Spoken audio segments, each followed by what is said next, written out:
नमस्कार श्रोतेही. आपल्या भारत देशात हिंदू धर्मानुसार अनेक सण साजरे केले जातात. प्रत्येक सणाविषयी काही ना काही आख्यायिका आहेत.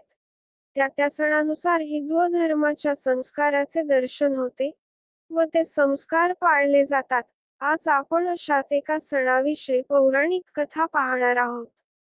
राजा इंद्र आणि महादेव शंकर यांच्यात एकदा भांडण झालं आणि दोघांमध्ये घनघोर युद्ध सुरू झाले.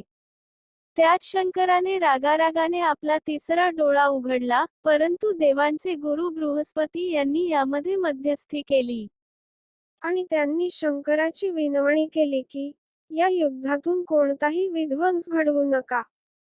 इंद्राला माफ करा. शेवटी शंकरांनी त्यांच्या विनंतीला मान देऊन आपला डोळा एका समुद्रावर केंद्रित केला व आपल्या डोळ्यातील आग तिथे सोडली. त्यातून एक राक्षस बाळ जन्माला आला. त्याचे नाव जालंधर होते. त्याच्यासाठी एक राज्यही निर्माण करण्यात आलं आणि जालंधर हा त्या राज्याचा राजा झाला.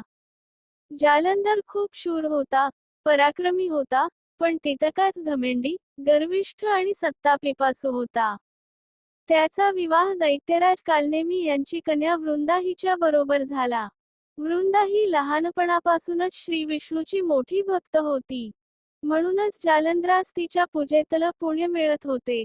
तिच्या पातिव्रत्याचे सामर्थ्य त्याला मिळालं होते.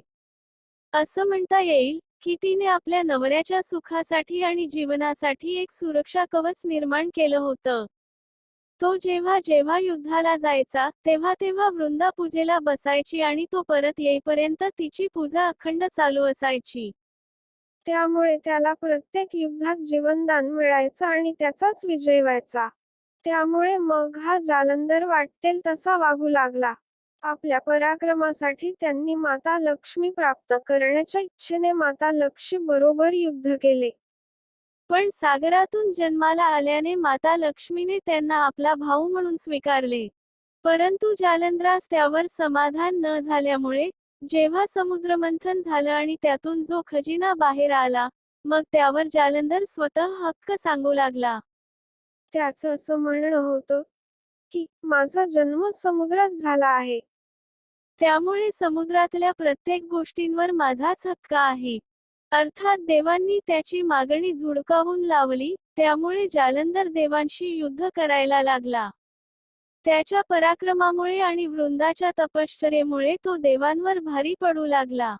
तेव्हा सगळ्या देवांनी विष्णूकडे धाव घेतली. सगळे देव विष्णूला विनवणी करू लागले की, जालंधरचा सर्व देवांना भारी पडू लागला आहे, तरी आपण त्याचा नायनाट करावा. परंतु विष्णूंनी माता लक्ष्मीला वचन दिले होते की भगवान विष्णू जालंधरला मारणार नाहीत. कारण लक्ष्मी ही देखील समुद्राचीच कन्या होती. त्यामुळे जालंधरला ती भाऊ मानत होती. म्हणून आपल्या भावाचा वध आपल्या नवऱ्याच्या हातून होऊ नये असा तिचा उद्देश होता. त्यामुळे भगवान विष्णू देवांना मदत करू शकले नाहीत. शेवटी युद्धात जालंधरचा विजय झाला आणि जालंधर हा स्वर्ग, पृथ्वी आणि पाताळ या तिन्ही लोकांवर राज्य करू लागला. यामुळे देवांना पळता भुई थोडी झाली. आता केवळ भगवान शंकरच जालंधरचा वध करू शकत होते, हे देवांना माहीत होते. परंतु भगवान शंकर स्वतःहून युद्ध करणार नव्हते. म्हणूनच शंकरांनी युद्ध करावं यासाठी नारदांनी मदत करण्याची विनंती देवांनी केली. नारद देवांना मदत करायला तयार झाले. ठरल्याप्रमाणे नारद जालंधरला भेटायला गेले आणि तिथे नारदांनी त्याच्याकडे असलेल्या सगळ्या गोष्टी बघितल्या. नारदांनी त्यांचं कौतुक केलं पण म्हणाले की, हे सगळं छान आहे, पण जालंधर तुझ्याकडे कैलास पर्वत नाही. आणि नारदाने कैलास पर्वत किती सुंदर आहे याचं वर्णन करायला सुरुवात केली. त्याचबरोबर देवी पार्वतीच्या सौंदर्याचंही वर्णन केलं. जेणेकरून जालंधरास कैलास पर्वताचा आणि देवी पार्वतीचा मोह होईल आणि त्यायोगे भगवान शंकर आणि जालंधर राक्षस यांच्यात युद्ध होईल. नारदांचे ते सगळं बोलणं ऐकून घमेंडी जालंधरला वाटायला लागलं, जगातल्या सगळ्या चांगल्या गोष्टी आपल्याकडे असाव्यात. कैलास आपल्याकडे असावा आणि पार्वती ही आपली व्हावी. आणि मग त्या हव्यासापोटी जालंधर कैलास पर्वतावर चालून गेला. तो युद्धाला आला म्हणून भगवान शंकरांनी देखील युद्ध चालू केले. दोघांमध्ये घनघोर युद्ध सुरू झाले. तसा शंकरांचा पराभव करणे कोणालाही शक्य नाही, परंतु वृंदेच्या पूजेमुळे जालंधरचा वधही करता येत नव्हता. जालंधरला कोणतंही रूप घेण्याची विद्या अवगत होती. युद्ध करता करताच त्याने शंकराचे रूप धारण केले आणि तो पार्वतीकडे जाऊ लागला, परंतु पार्वतीने शंकराच्या रूपातील जालंधरला ओळखले आणि तिनेच जालंधरवरती हल्ला केला आणि जालंधर पळून गेला. मग पार्वती विष्णूकडे गेली आणि म्हणाली, जालंधरने आता मला फसवायचा कसा प्रयत्न केला, तरी आपण काहीतरी करून जालंधराचा वध करावा अशी विनंती पार्वतीने भगवान विष्णूंना केली. तिकडे वृंदा आपल्या नवऱ्याच्या विजयासाठी आणि दीर्घायुष्यासाठी पूजा करत बसलेली होती. जालंधर येईपर्यंत ती पूजेतून उठणार नव्हती आणि इकडे सगळे देव विष्णूचा धावा करू लागले, परंतु यामध्ये विष्णूला वृंदाला फसवायचं नव्हतं, कारण ती त्यांची निस्सीम भक्त होती, परंतु तिकडे युद्धात जालंधरची हार होणे देखील गरजेचे होते. म्हणून मग शेवटी देवांच्या विनंतीला मान देऊन विष्णूंनी जालंधरचं रूप घेतलं आणि ते जालंधरच्या राजवाड्यात वृंदा पूजेला बसली होती तिथे गेले. जालंधरला तिथे पाहून वृंदा पूजेवरून उठली आणि तिने जालंधरच्या पायाला हात लावून नमस्कार केला, पण यामध्ये तिची पूजा भंग झाली आणि तिकडे शंकरांनी जालंधरचा वध केला आणि जालंधरचे शिर राजवाड्यात येऊन पडले. वृंदेला कळून चुकले की आपल्यासमोर जो उभा आहे तो जालंधर नाही. म्हणून तिने विचारलं की माझ्यासमोर उभा आहे तो कोण आहे? मग विष्णू आपल्या मूळ रूपात परत आले. विष्णूंना तिथे पाहून वृंदाला समजले की आपल्याच देवाने आपल्याला फसवले आहे.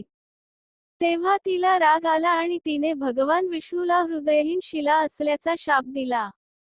विष्णूने आपल्या भक्ताचा शाप स्वीकारला आणि शाळीग्राम दगडात बदलला. विश्वाचा निर्माता दगड झाल्यामुळे विश्वात असंतुलनाची परिस्थिती निर्माण झाली होती. हे पाहून सर्व देवतांनी वृंदाची भगवान विष्णूंना शापातून मुक्तता करण्याची प्रार्थना केली. तेव्हा वृंदाने विष्णूला शापातून मुक्त केले आणि स्वतः जालंधरचं शिर आपल्या मांडीवर घेऊन आत्मदहन करून घेतले. जिथे वृंदा भस्म झाली तिथे एक रोप उगवले होते. तिचंच नाव विष्णूंनी तुळशी असं ठेवलं. भगवान विष्णू वृंदाला म्हणाले, हे वृंदा, तुझ्या पवित्रतेमुळे तू मला लक्ष्मीपेक्षाही प्रिय झाली आहेस. आता तुळशीच्या रूपाने तू सदैव माझ्यासोबत असशील. तेव्हापासून दरवर्षी कार्तिक महिन्यातील देव उठणी एकादशीचा दिवस तुलसी विवाह म्हणून साजरा केला जातो. जो तुळशीचा विवाह माझ्या शाळीग्राम रूपाशी करेल, त्याला परलोकात विपुल यश मिळेल, अपार कीर्ती मिळेल असा आशीर्वाद दिला. जालंधर याच राक्षसाची ही भूमी जालंधर नावाने प्रसिद्ध आहे.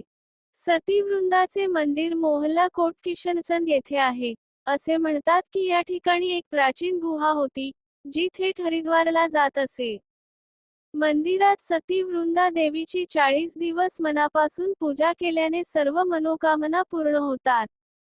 असे म्हणतात की ज्या घरात तुळशी असते त्या घरात यमाचे दूतही अकाली जाऊ शकत नाहीत. विष्णूला जे काही अर्पण केलं जाईल त्यावर तुळशीपत्र असेल. म्हणूनच असं मानलं जातं की तुळशीपत्र ठेवलेली कोणतीही वस्तू विष्णूपर्यंत पोहोचते. मग ते नैवेद्य असो, दान दिलेले धन असो किंवा आणखी काही. मृत्यूसमयी तुळशी आणि गंगाजल तोंडात ठेवून ज्याचा जीव जातो, तो पापांपासून मुक्त होऊन वैकुंठधामला प्राप्त होतो. जो व्यक्ती आपल्या पितरांसाठी तुळशी आणि आवळ्याच्या छायेत श्राद्ध करतो, त्याच्या पितरांना मोक्ष प्राप्त होतो. ही घटना कार्तिक महिन्यात घडली, म्हणूनच या दिवसात तुळशी विवाह केला जातो. हा तुळशी विवाह करताना तुळशीला सौभाग्याची लेणी दिली जातात. लग्नाचे सगळे विधी केले जातात आणि लग्न लागल्यानंतर फटाक्यांची आतषबाजी देखील केली जाते. कथा आवडली असल्यास जरूर लाईक करा आणि आपल्या मित्रांना शेअर करा. धन्यवाद.